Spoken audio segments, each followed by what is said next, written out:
Ora, há pouco falámos aqui do desporto escolar, da importância do desporto escolar na formação dos atletas e também, para muitos, na formação no potencial desportivo de cada país. Ora, isso vai ser discutido agora de seguida pelos nossos dois próximos convidados. O Fernando Parente, atual membro do Comitê Executivo da Federação Internacional do Desporto Universitário, também vice-presidente do Sporting Braga e vice-presidente da Associação Portuguesa da Gestão em Desporto. Também Luís Sénica, foi jogador de hóquei em patins, mestrado em treino desportivo, diretor técnico da Federação de Patinagem de Portugal, coordenador e seleção nacional de hóquei em patins, entre outros cargos que teve. Duas pessoas que já cá estão ao meu lado, muito bem-vindos, obrigado. Boa tarde, muito gosto. Faz favor.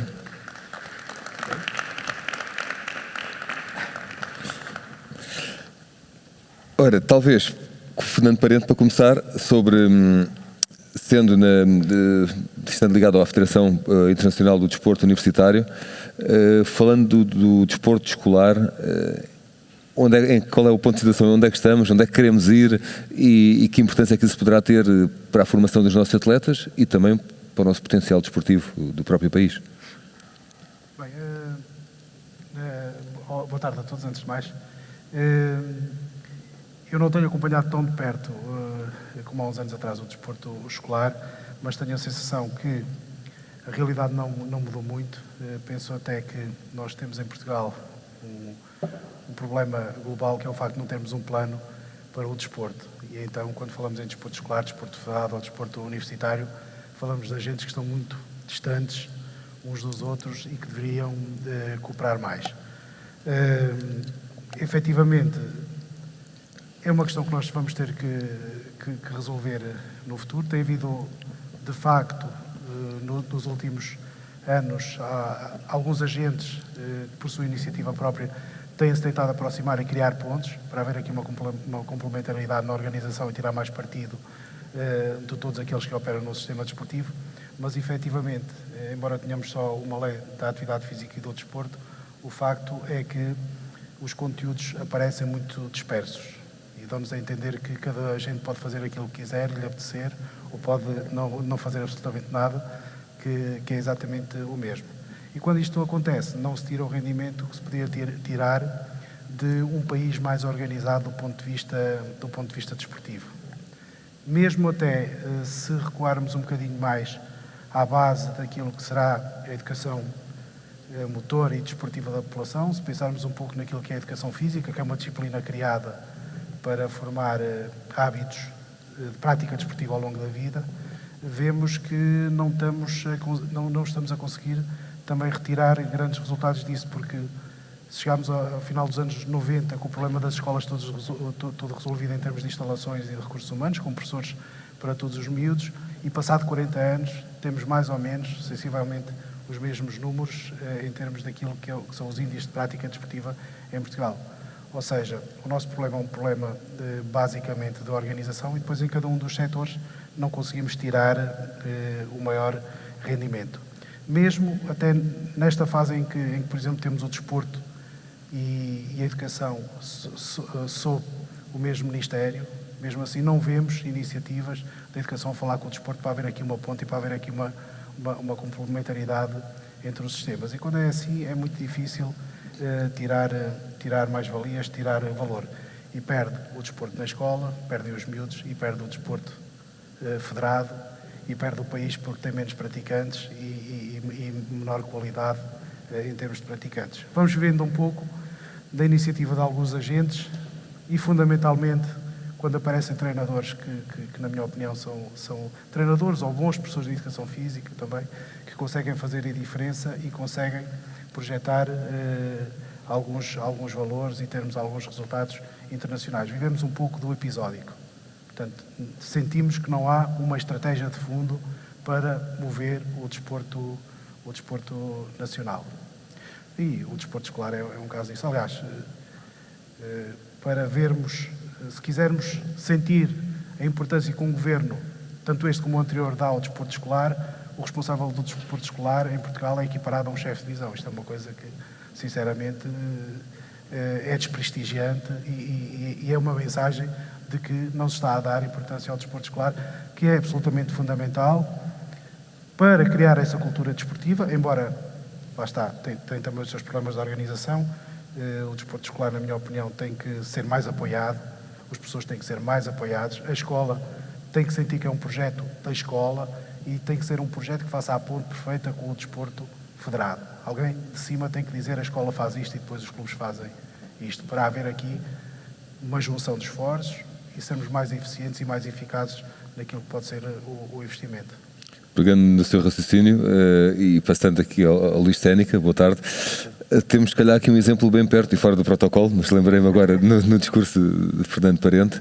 Aqui em Lagos temos o exemplo de até o evento que está a decorrer este fim de semana, domingo, a Taça do Mundo de Patinagem, que para muitos será desconhecido, mas estando ligado à patinagem, com certeza, pronto, está mais por dentro do que eu próprio desse evento, em que até temos bons atletas, julgo campeão do mundo, não recordo o nome, aqui em Lagos, e é disso mesmo, a aposta numa escola e talvez na federação, mas é um ato isolado, aqui neste caso. Boa tarde a todos, dar os parabéns à organização e dizer que na atividade desportiva o trabalho, a persistência, a continuidade e o foco fazem milagres, portanto, e há que continuar no caminho que vocês agora iniciaram. Esse é um bom exemplo. Estamos a falar aqui de Lagos, bem perto de nós, está a decorrer a Taça da Europa e também o torneio internacional Terras do Infante, com grande aderência na área da patinagem de velocidade. E é um exemplo paradigmático daquilo que pode ser a relação da escola depois com o futuro e a continuidade desportiva. Eu creio que há outros exemplos até no contexto também da patinagem. Eu lembro-me, por exemplo, no caso do hóquei em patins, a escola secundária Stuart foi um projeto iniciado pelo saudoso professor João Campelo e que hoje se mantém, portanto, e creio que há outras atividades similares em áreas distintas que não só a patinagem. Mas se me permites dizer-te que, enfim, aquilo que acabei de ouvir bastaria para o tema, porque esta é uma realidade.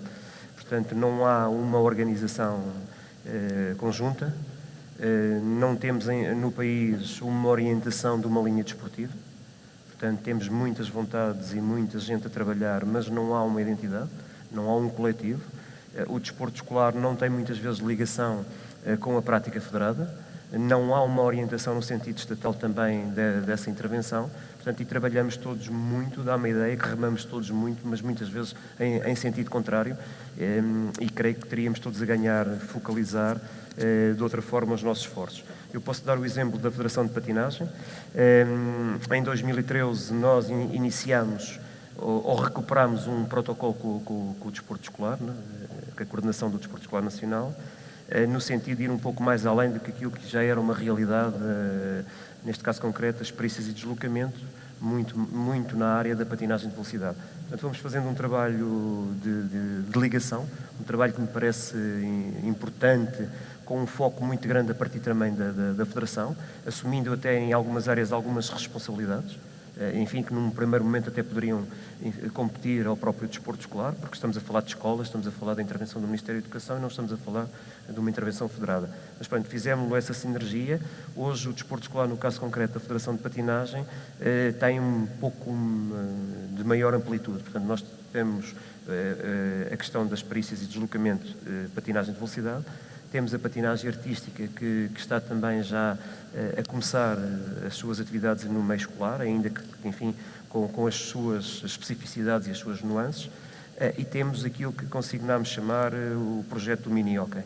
Portanto, durante muitos anos discutiu-se a possibilidade do hóquei entrar no desporto escolar. Bom, o hóquei que conhecemos, o hóquei que a dimensão que necessita em termos de infraestruturas, nunca poderia entrar no desporto escolar, mas poderia, de alguma maneira, fazer-se uma aproximação do hóquei em contexto escolar, devidamente sustentado, devidamente adaptado, e é isso que está a ser feito neste momento, o mini-hóquei. Portanto, crescemos em número de praticantes, crescemos em número de professores, colaboramos também nestes últimos anos na área da formação de professores, portanto, fazendo a colaboração com o desporto escolar no dia da formação que está consignado, mas pronto, nem tudo é fácil, porque vai muito também da vontade da própria Federação. Nós temos vontade e este ano, por exemplo, fomos surpreendidos com a ausência da patinagem dos campeonatos nacionais. Portanto, fizemos aqui um investimento forte, um investimento... Eu, quando digo investimento, ele não tem que ser económico. Mas também o foi. Mas fizemos um investimento de crença, de aproximação, de relação entre dois mundos que muitas vezes não se encontram para o mesmo objetivo, e este ano fomos, de alguma maneira, confrontados com a ausência. A explicação, enfim, para nós, temos que as aceitar. Parece-me que há hoje em dia um ranking do desporto escolar, depois há a possibilidade de quem o organiza, este encontro nacional, de escolher mais 2 atividades, digamos, que estão enraizadas no seu meio ambiente e na sua parte social. Eu isso até consigo compreender. Enfim, não consigo compreender é que projetos deste género que convergem uma federação com o desporto escolar, de repente possam parar.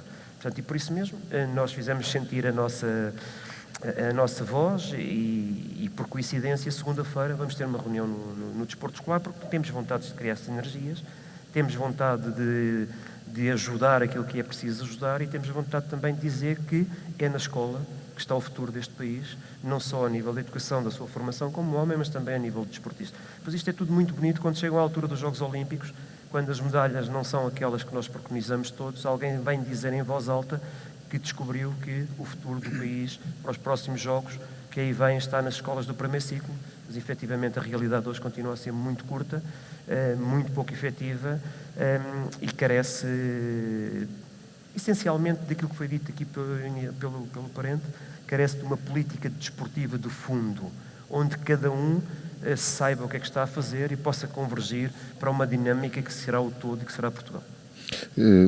Também nesse seguimento, e sabendo que faz, enquanto Presidente da Federação Portuguesa de Patinagem, tem uma aposta e é um defensor já há muitos anos, também acho corretamente, a aposta no desporto escolar. O que é que, na sua opinião, traz ao atleta e ao indivíduo, também depois de atleta, no lado cívico, no lado profissional, esse desporto escolar? O que é que diferencia daqueles que não têm esse desporto escolar? Logo num primeiro momento, e porque essa é uma realidade, a questão da saúde.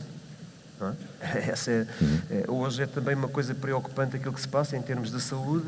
Continuamos a assistir, enfim, a muitas conjecturas políticas e sociais, mas continuamos a não ter uma aposta forte naquilo que pode ser a prevenção do homem do futuro através da prática desportiva na escola e tornando-a mais ampla e nesse sentido. Mas depois temos o respeito pelos outros, temos o saber que só posso jogar respeitando o adversário, e fazendo cumprir as regras porque existe um árbitro. Portanto, eu posso transferir isto para a relação social, numa empresa, em casa.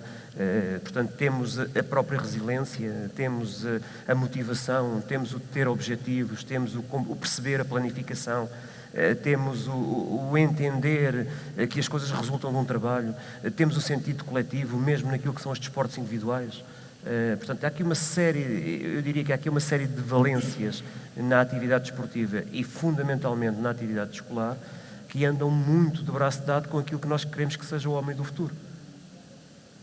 E queremos que o homem do futuro, no meu entendimento, e acho que estamos todos de acordo, que seja um homem com formação, com educação, com respeito, mas também com capacidade de lutar pelos seus objetivos, com capacidade de ter uma intervenção cívica forte, com capacidade, essencialmente, de ajudar o outro, de ter um sentido coletivo.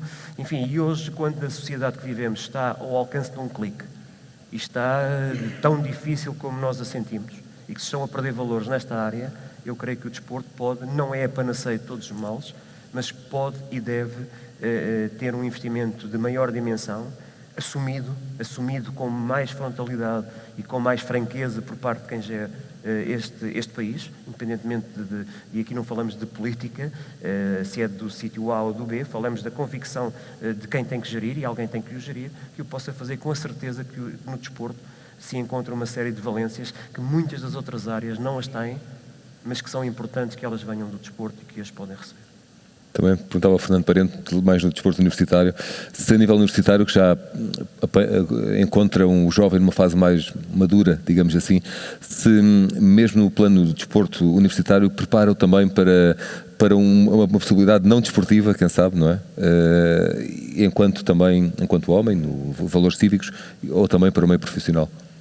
Bem, eu posso falar aqui um pouco daquilo que foi a minha experiência e como atuámos sempre em relação à defesa de alguns valores do que era a organização de um serviço desportivo no meio universitário. Eu fui 25 anos diretor de um serviço desportivo universitário na Universidade do Minho e a nossa primeira preocupação não era com aqueles que faziam desporto.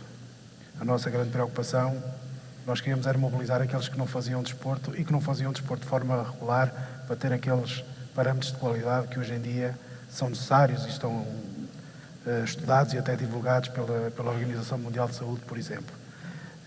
Esse era o nosso primeiro entendimento. E também porquê? Porque sabemos que é um coletivo, os universitários são aqueles que vão ser os decisores da manhã, vão ser os professores, vão ser os médicos, vão ser os engenheiros, vão ser os secretários de Estado e os ministros.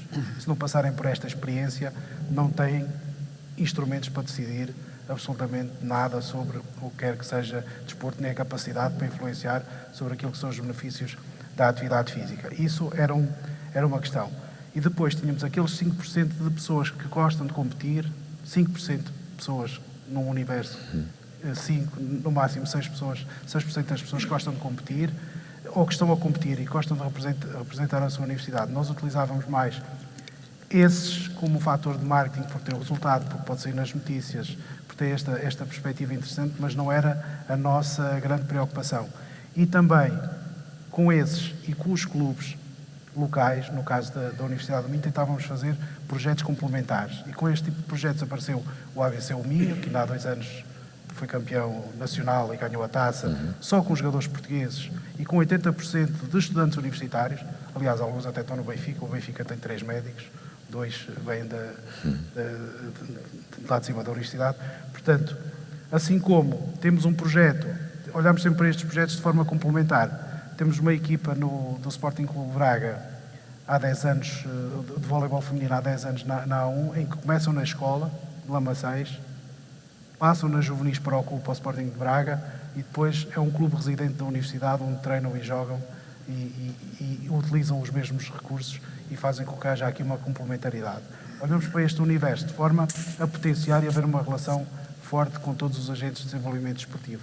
E porquê? Porque sabemos que esta parte competitiva também cria uma série de instrumentos como a resiliência, o trabalho em equipa, a noção também, esta questão da noção da saúde, que é extremamente importante, porque é preciso estar preparado para a vida, para o trabalho, ser competitivo, resistir ao stress, uma série de questões que nós sabemos que o desporto de competição, o desporto mais formal ou mais organizado também tem estas questões colaterais que são absolutamente fundamentais.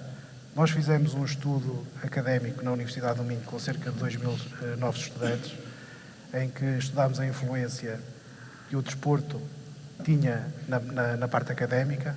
Curiosamente, nós chegámos à conclusão de que os melhores desportistas tiravam melhores notas, mas chegámos à conclusão de que não havia evidências de que os que apenas estudavam tiravam melhores notas que os que faziam desporto. Portanto, havia um dado estatístico que era equilibrado. O que é que isto nos diz? Diz-nos que, organizando bem o tempo, e mesmo com alunos universitários que trabalhavam em clubes onde tinham um exercício acumulado de quase 400 minutos semanais. Portanto, com o tempo organizado, a fazer desporto, a obter os mesmos resultados, para além de todos os benefícios que tem através da prática da atividade física. Sabemos que é uma população que vai estar muito melhor preparada que os outros. Agora vejam só, nós temos em Portugal índices de prática desportiva federada muito mais baixos que os outros países europeus. Se conseguíssemos alavancar estas questões com mais instalações, com mais programas, com mais treinadores, teríamos certamente uma cultura desportiva e isso poderia significar a mudança do nosso paradigma desportivo também a longo prazo. Julgo que o hóquei patins, por exemplo, é um desses bons exemplos, não estando aqui no Algarve, então é uma região que não tem grande aposta no hóquei patins. Já fomos campeões do mundo, somos até com alguma regularidade, podemos dizer assim, estamos sempre na luta da Europa, já não digo, da Europa e do mundo, e mesmo assim não há grande aposta a nível de desporto escolar, não é muito organizada. A que é que se deve isso? Já agora estamos aqui junto do Presidente da Federação de Patinagem. A que é que se deve isso e o que é que se pode fazer nesse sentido, sendo até que segunda-feira é uma reunião que pode, não sei se poderá mudar alguma coisa ou contribuir para, pelo menos. Olha, dizer-te que há pessoas de grande disponibilidade e de grande valia neste espaço do Algarve a favor do hóquei em patins e que mantêm a sua atividade e os seus clubes com muita motivação e com muito empenho, fazendo-se algumas centenas de jovens aqui do Algarve que contactem com a modalidade e se mantenham na prática. Portanto, essa referência eu tenho que a fazer porque tu me permitiste a tua pergunta. A segunda questão é dizer que aquele hóquei em patins que nós conhecemos não pode chegar ao contexto escolar. Portanto, é dentro daquilo que será a atividade do desporto escolar, que estamos a falar de alguma maneira, ou até a própria lecionação da aula de educação física, nós não temos essa capacidade. Temos a capacidade de fazer aquilo que eu transmiti no início, que é a questão do mini-hockey. O mini-hockey é basicamente uma aplicação daquilo que nós fazemos com os nossos escalões mais jovens, e estamos a falar dos nossos bambis que têm 3, 4 anos, balizas mais reduzidas, um espaço mais reduzido, um stick mais reduzido, uma bola mais reduzida. Esse tipo de mini-hockey nós podemos transportar, e eu espero que, no caso concreto, que ele já começa a ser um pouco uma realidade na prática de quem tem grupos de equipa de patinagem, mas espero que, enfim, que a reunião de amanhã, de segunda-feira neste caso, influencie ainda mais positivamente não só o mini-hockey, mas todo este empenho da Federação de Patinagem para que a patinagem e as suas disciplinas e os seus recursos, que são muitos e bons e de qualidade, possam estar ao serviço de uma causa que nós acreditamos. Isso para mim é a mensagem mais importante.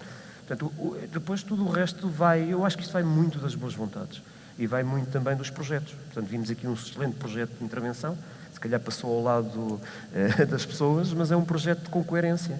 Portanto, começamos no desporto escolar, o vôlei feminino. Essa é a minha próxima pergunta. Eu não quero. Então vou ficar por aqui, mas faço luz dessa situação. Portanto, eu acho que isto vai muito das boas vontades. E aquilo que eu te posso dizer é que a Federação de Patinagem, no caso concreto, em relação ao desporto escolar, tem o foco, tem vontade, tem disponibilidade e reconhece a importância que pode ter na colaboração dentro do contexto escolar. Não quer de maneira nenhuma sobrepor-se a ninguém. Quer ser um mero agente de colaboração porque tem essa capacidade de ter know-how. Em relação às questões das dinâmicas, enfim, daquilo que também falaste em relação aos títulos e continuamos a ser uma potência. Continuamos a ter como, eu não tenho a noção que esteja implementado no desporto escolar, no entanto temos resultados mas a nível do mini-hockey, fantásticos. Sabes que eu por acaso não vi preparado com os dados, mas posso dizer que desde 2013 até agora nós tivemos um acréscimo. Isso é sintomático, não estou a vender aqui nada, não é essa a ideia, mas esse é sintomático. Os últimos dados que nós recolhemos são sintomáticos da evolução da patinagem, dos grupos de equipa de patinagem. Portanto, e também esta expansão das disciplinas, e em breve teremos outra que, enfim, que está a passar se calhar um pouquinho ao lado aqui de todos nós, que se chama skate, que está dentro também da Federação de Patinagem neste momento e do qual nós nos tornámos olímpicos através do skate e do qual também na passada sexta-feira tivemos uma excelente notícia que acabámos de ter pela primeira vez dentro do contexto da Federação de Patinagem um atleta nos projeto olímpico. Portanto, é um atleta que nos faz sonhar que poderá estar a representar Portugal nos próximos Jogos, que é o Gustavo Ribeiro, de grande valência, de grande qualidade e que anda por esse mundo fora a skatear, como eles dizem, skatear, creio eu, skatear. Ainda estou a adaptar-me também a estas novas realidades, mas, portanto, há muita vontade e há muita disponibilidade. E o hóquei no país, agora extrapolando para a realidade competitiva, o hóquei vai bem. Temos aquilo que é o melhor campeonato do mundo, temos gente de grande determinação, mas precisamos de fazer mais e melhor, e mais e melhor passa também por esta relação com o desporto escolar e com o contexto escolar. Depois há o Campeonato Nacional.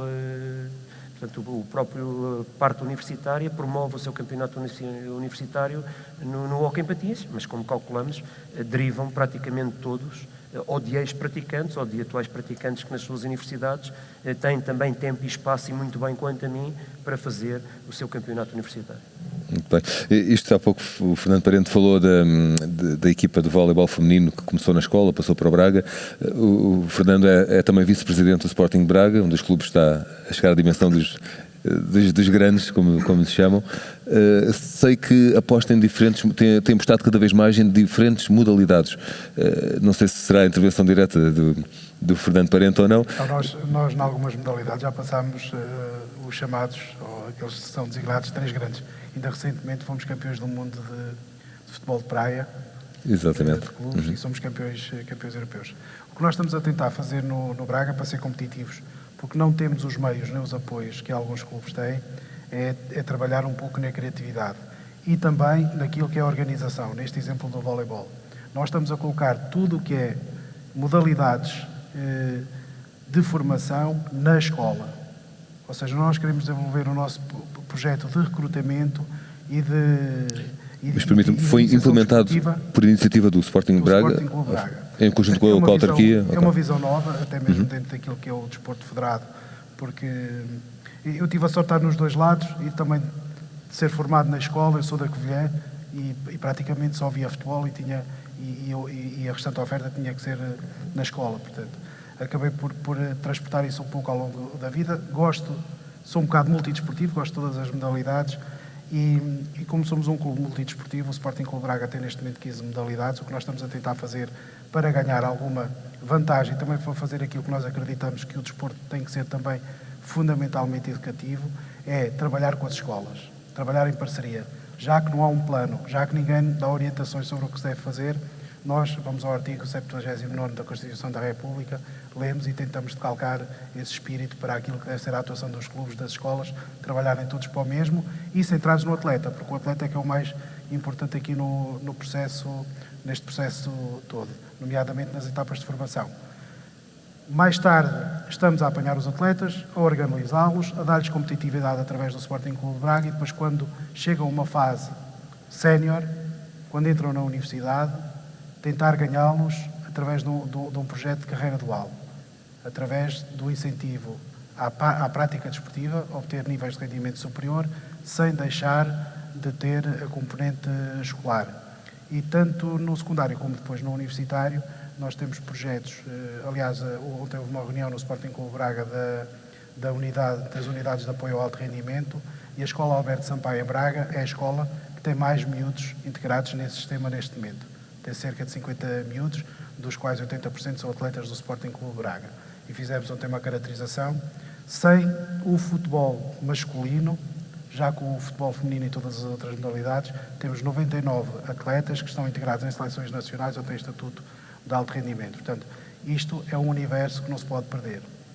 Até também pela responsabilidade social que os clubes têm perante as próprias famílias. E nós no Sporting Braga, e como toda a gente deve ser igual em todo o país, as famílias são muito importantes neste processo. Eu diria que andam com os clubes às costas muitas vezes, mesmo com o Sporting Braga e provavelmente com os outros clubes também. Portanto, há aqui que avaliar o sistema, onde é que podemos colaborar com todos, ser complementares, trabalhar a favor do atleta e também todo o sistema que o apoia, criar uma célula de proteção ao atleta, onde a família também tem o seu papel, como é lógico.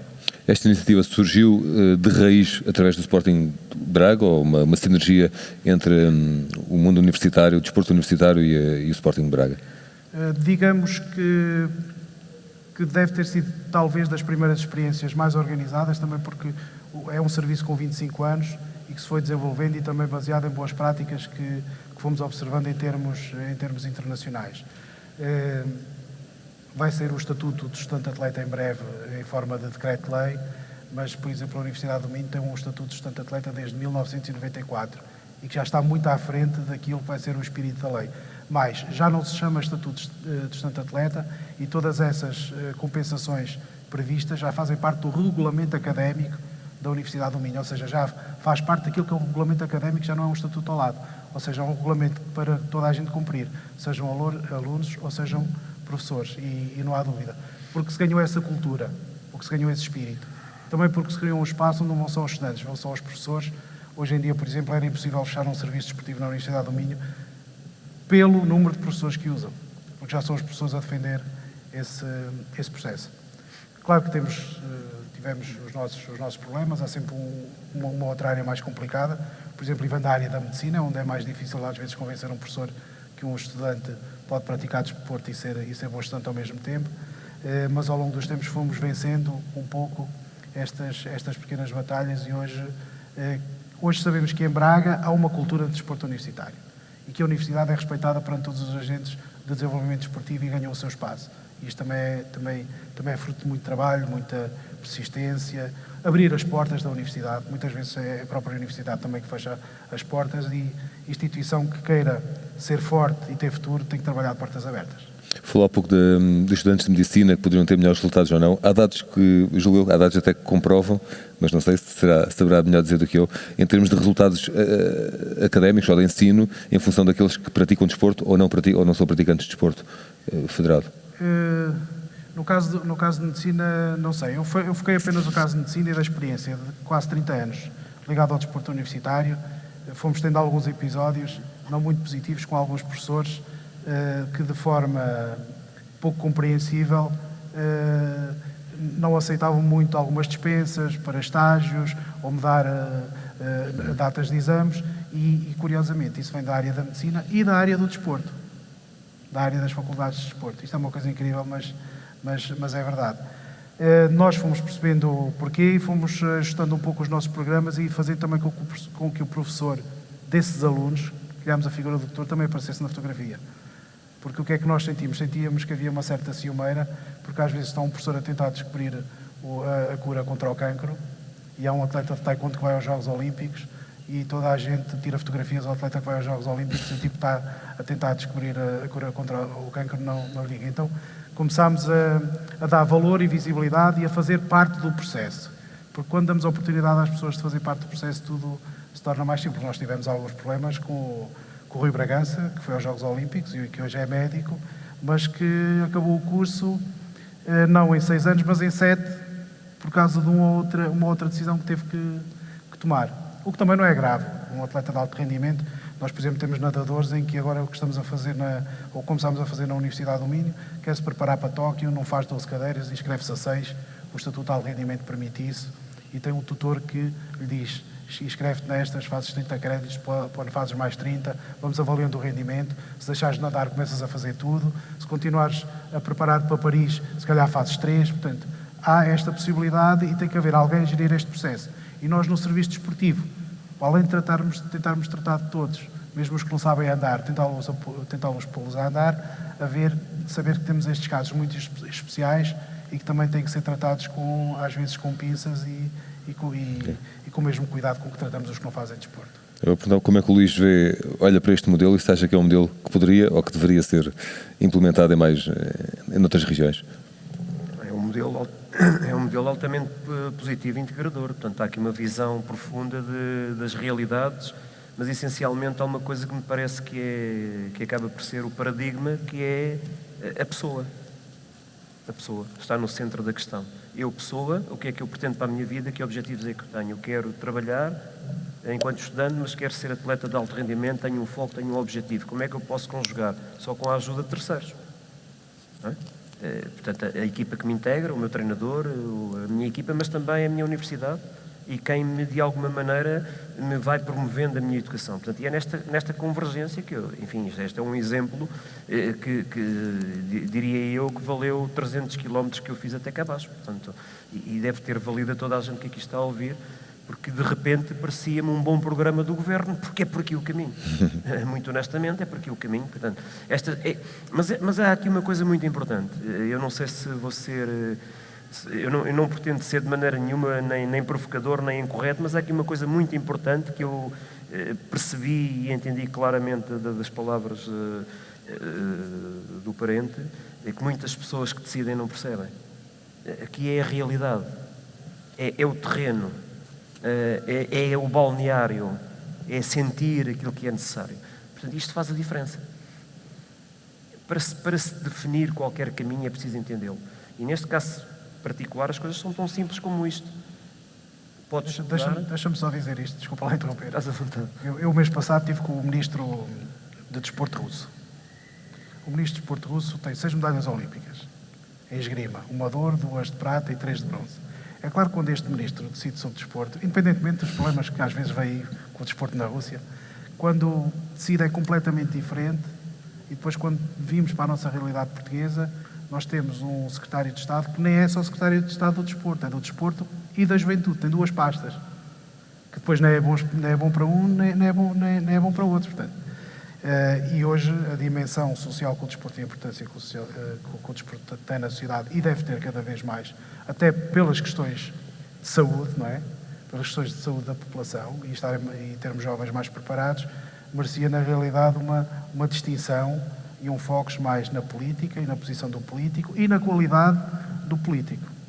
Isto sem dizer aqui que o nosso secretário de Estado não percebe desporto, porque até uma pessoa que até se tem esforçado, mas a forma como estamos organizados é que não vai trazer melhores resultados, porque quando apostamos na mesma estratégia, o resultado ou é o mesmo ou tende a ser sempre pior, enquanto os outros lá fora estão sempre a crescer. Acho que este é o melhor exemplo, é a melhor forma também de terminarmos o dia de hoje com esse modelo que parece que ainda é só um projeto, mas não, já está em prática em Braga, não é? Em Braga já está em prática esta ligação das escolas, desporto escolar, universitário e num clube, por isso é que todo o Conselho está a crescer e com ele também o desporto. Muito agradecido pela vossa presença para o dia de hoje. Julgo que temos duas lembranças para vocês, foram excelentes intervenientes, trouxeram aqui uma matéria muito interessante para todos refletirmos sobre. Obrigado. Isto é para eu correr mais um bocadinho. Muito obrigado. Obrigado. Obrigado. Obrigado. Sim.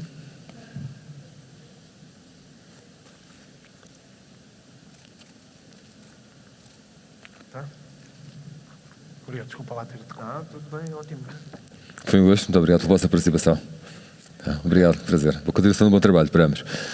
Bem, terminamos hoje o dia da melhor forma, com este modelo que parece por vezes utópico, mas quando há esforço, quando há vontade, quando há conhecimento, é possível pôr em prática, que sirva de inspiração para todos nós também, para as boas práticas e para o desenvolvimento do desporto no nosso país. Encerramos hoje com este painel, amanhã voltamos, logo pela manhã, temos um dia cheio, com vários intervenientes, painéis muito interessantes, portanto, cá vos aguardo, até amanhã, muito obrigado. Obrigado.